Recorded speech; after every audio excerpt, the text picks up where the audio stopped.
Salut et bienvenue dans les chroniques de Madeleine. Aujourd'hui, nous lançons sur notre chaîne une petite nouveauté, les plus des chroniques. Le principe est simple, cela permettra de compléter nos vidéos existantes avec de nouvelles plus ciblées. Vous pourrez bien entendu retrouver les plus associés à leur vidéo initiale dans l'onglet playlist de la chaîne.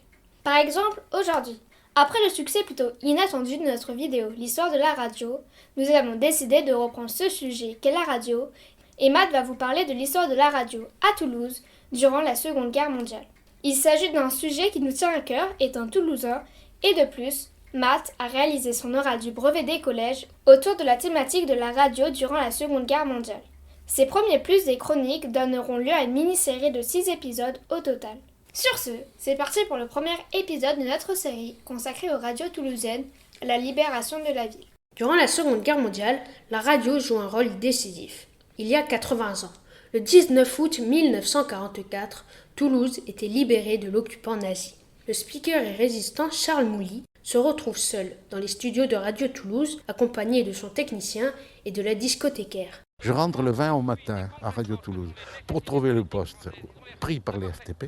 Il y avait un garçon sur la porte qui me dit « On t'attend, on vous attend, il faut faire l'émission, il n'y a personne pour la faire, alors vous montez là-haut. » Et alors c'est là, je peux dire que j'ai vécu un moment historique. J'étais le premier à déclarer devant le micro « Ici, Toulouse libre ». Le personnel et les dirigeants, dont Jacques Trémoulet, cofondateur de Radio Toulouse, ont fui les locaux de la station, craignant les représailles et les accusations de collaboration. Les Allemands, avant de fuir, avaient dynamité le principal émetteur du château de Saint-Aignan, dans le Tarn. Trémoulet choisit de s'exiler en Andorre, où Radio Andorre poursuit son programme. Le speaker historique de la station, Jean Roy, fuit vers l'Allemagne.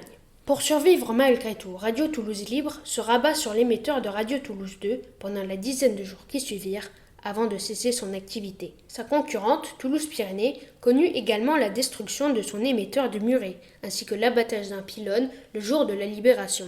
Mais, contrairement à sa rivale, Toulouse-Pyrénées continue d'émettre pour diffuser des informations du gouvernement provisoire et des mouvements de résistance. Toulouse libre et Toulouse fière.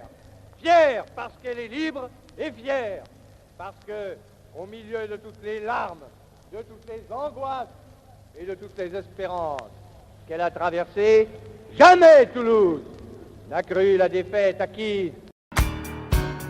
Merci à toutes et à tous et à bientôt pour une nouvelle vidéo.